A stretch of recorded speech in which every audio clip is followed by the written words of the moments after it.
2, 1. 7 things you don't really need to know, but probably should.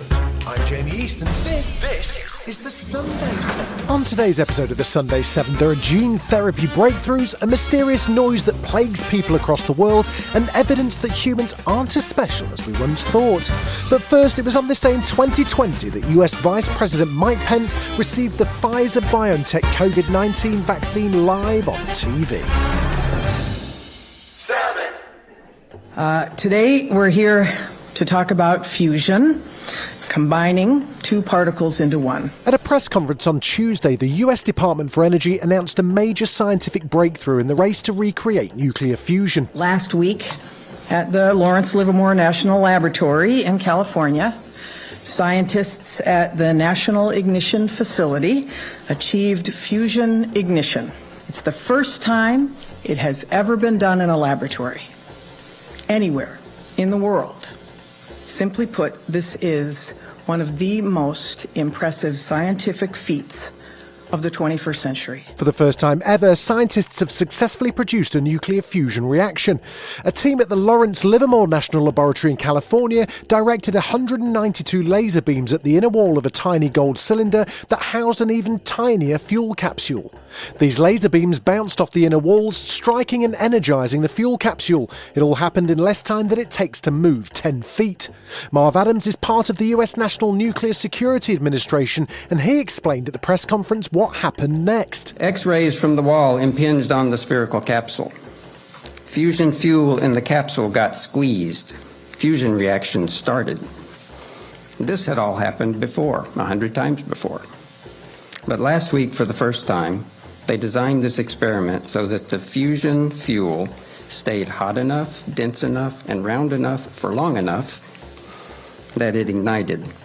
And it produced more energies than the lasers had deposited. And if the conditions are right, the reaction will continue producing energy indefinitely.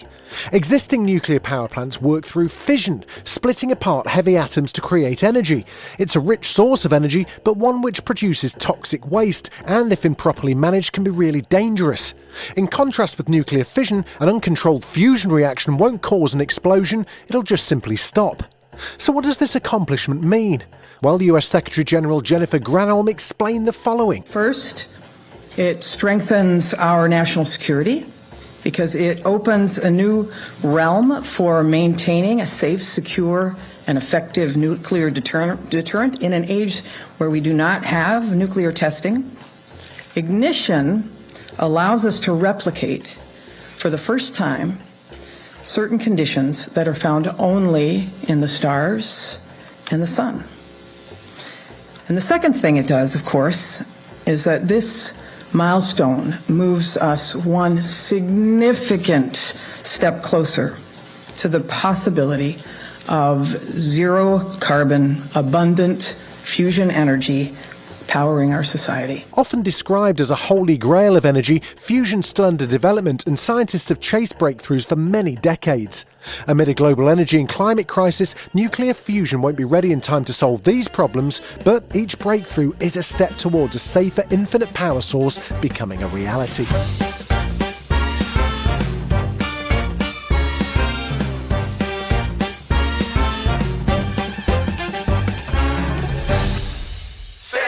Alyssa was only 12 years old when she was diagnosed with a form of leukemia that was 96% curable. She soon found out she was in the other 4%. So I had chemotherapy to start off with, and unfortunately that wasn't effective enough on my leukemia.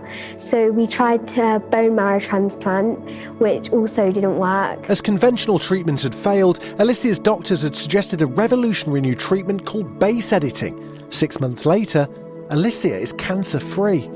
Dr. David Liu is one of the inventors of base editing. He's a Harvard professor and shared with DW News just how it works. So base editors are machines, molecular machines that we engineered, drawing from components in nature and in our laboratory, that convert one DNA letter to a different letter of our choosing in the vast genome.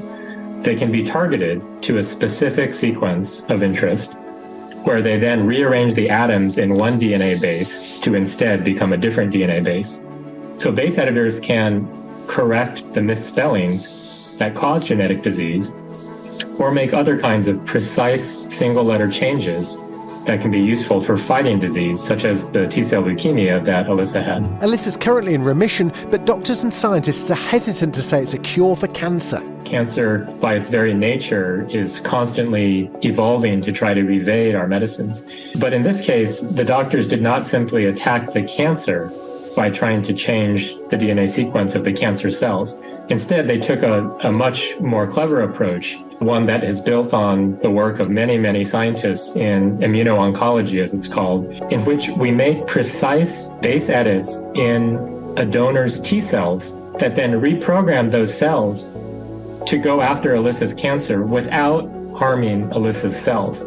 So that approach proved to be very effective in treating Alyssa, and 6 months after treatment, she doesn't have any detectable cancer. Of course, that doesn't necessarily mean she's cured for life, but we're all hopeful that her cancer-free status will last for the foreseeable future. As for Alicia herself, what does she think about this treatment? Well, she shared her thoughts with Channel 4 News. It's so great for me, but it's going to be so great for other people as well in the future that maybe think that they have run out of options, but there will be a new one.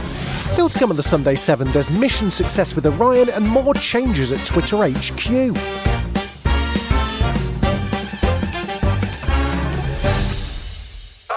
NASA's Orion spacecraft has successfully splashed down into the Pacific Ocean after a 25-day mission around the moon. A full inspection still required, of course, but for now seems to be mission accomplished. Splashdown. From Tranquility Base to Taurus Littrow to the tranquil waters of the Pacific, the latest chapter of NASA's journey to the moon comes to a close. Orion, back on Earth. The date chosen for splashdown was a nod to space travel folklore. It was 50 years to the day since the crew of Apollo 17 became the last astronauts to walk on the moon. Now, NASA wants to do that again. Here's Administrator Bill Nelson. This time we go back to the moon to learn to live, to work, to invent, to create, in order to go on. It is the beginning of the new beginning, and that is to explore the heavens. Orion's launch last month marked the start of the Artemis program. It hopes to land people on the moon in 3 years and then to establish a base there as a stepping stone to Mars and beyond. This time was just a flyby, but it gives us a glimpse of what's to come as mankind pushes further into deep space.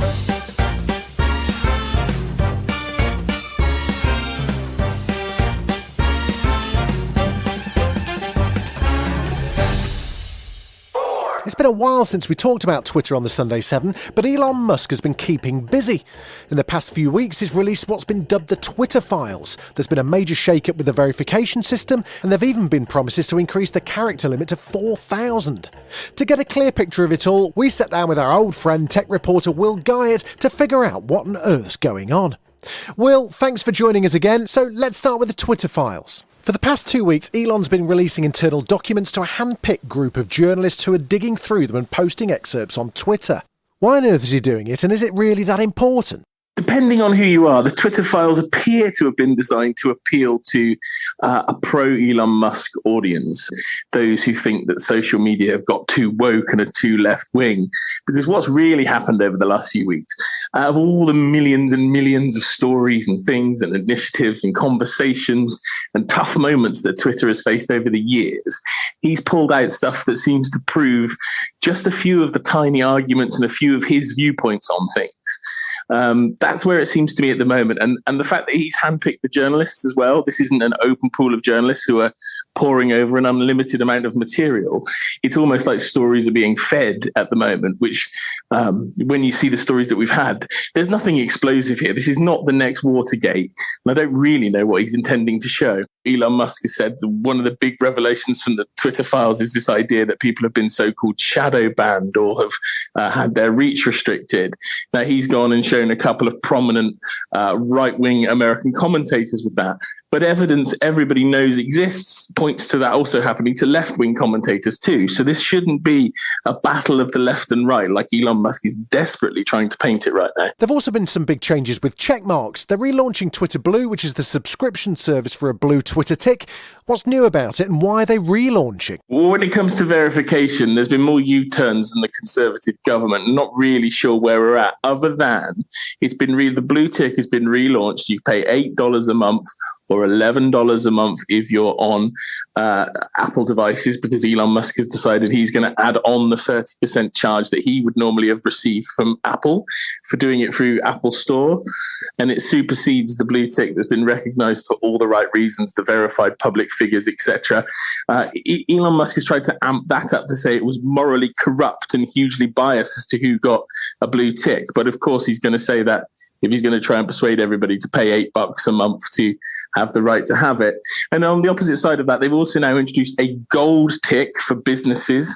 And also there's apparently a grey tick coming for government entities. Are there any exclusive features you get for paying for your blue tick? You really don't get much for Twitter Blue. And there's a very rudimentary edit function, which means you get 30 minutes to edit your tweet.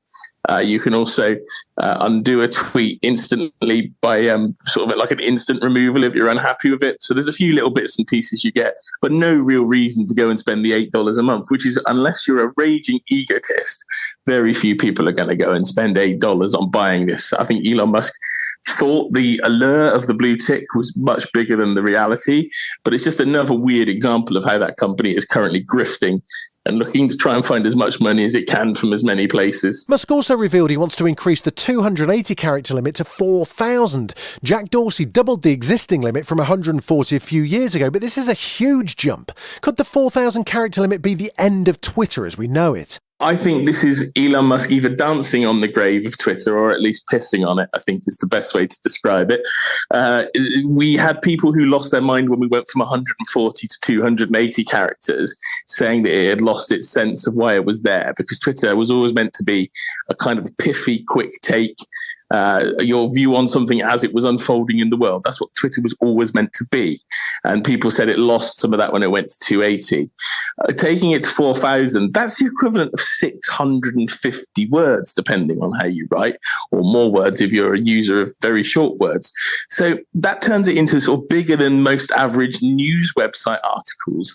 And then you kind of wonder, what's the point of it then? Just go somewhere else, because it just becomes somewhere for these massive rants, probably for Elon Musk's massive rants. That's the reality of this. But yeah, 4,000 words, it's the end of Twitter as far as I'm concerned. Still to come on the Sunday 7, people in Korea are getting a year younger, and there's a mysterious drone heard around the world. Right after this. You're listening to the Sunday 7. Follow us for your weekday news espresso, or even try our Ireland edition. It's in all the usual places.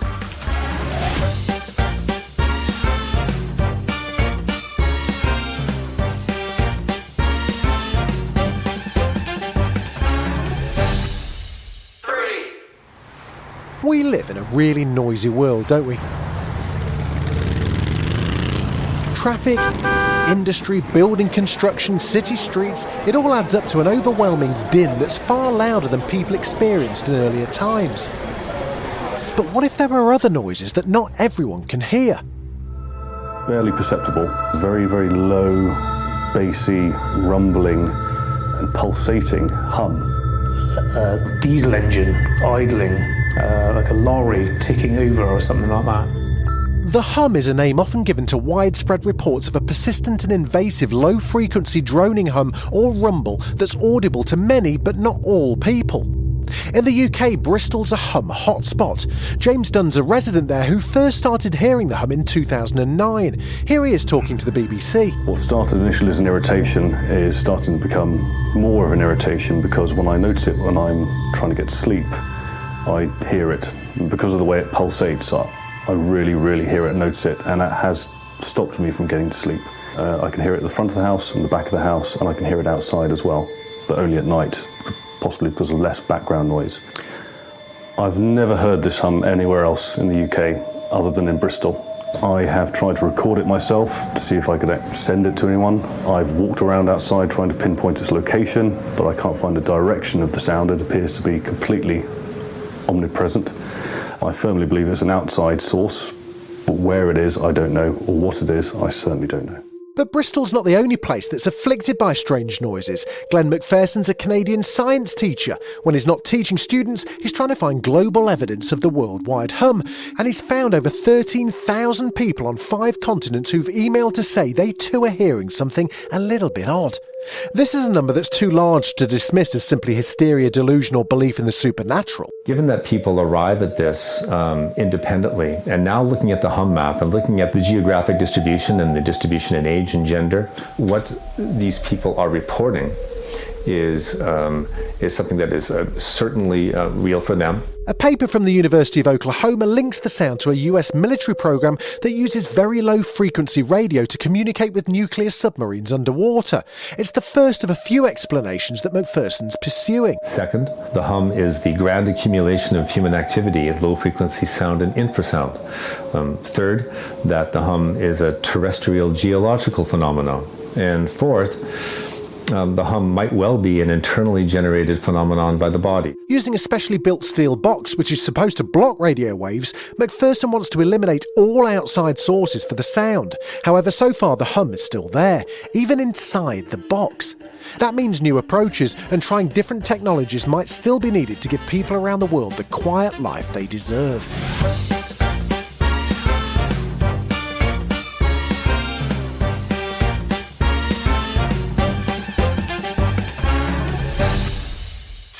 A momentous discovery in South Africa has the potential to turn our understanding of human history on its head. It turns out, as humans, well, we're not so special after all. Nearly 10 years ago, renowned paleoanthropologist Lee Berger first discovered a new pre-human ancestor in a cave just outside of Johannesburg named Homo naledi. At the time, he hypothesised that the creature was deliberately placing its dead in dangerous underground chambers, but this theory drew lots of criticism, as other scientists didn't believe the intricate web of caves was possible to navigate without light. And the reason they didn't believe it was because Homo naledi, with its tiny little brain, just bigger than a chimpanzee, couldn't have had fire. That's Berger speaking with CBS.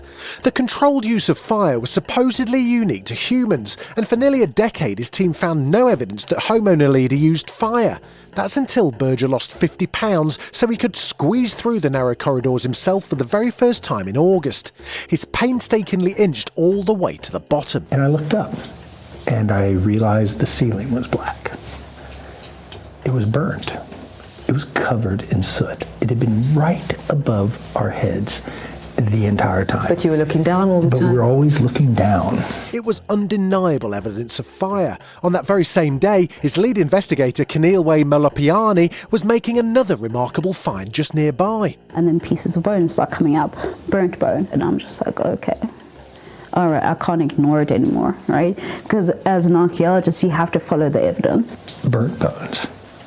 They were eating there. After that, they saw fire everywhere. And I suspect, based on what we're seeing, they're not just carrying fire, I think they're making it. And it's done hundreds of thousands of years, perhaps, before maybe humans were doing it. Berger believes this discovery will challenge our assumptions about human uniqueness. And it should give us pause.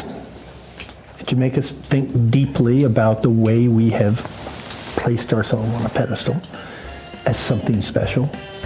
Because Homo naledi is beginning to prove that it may have happened many times in the past.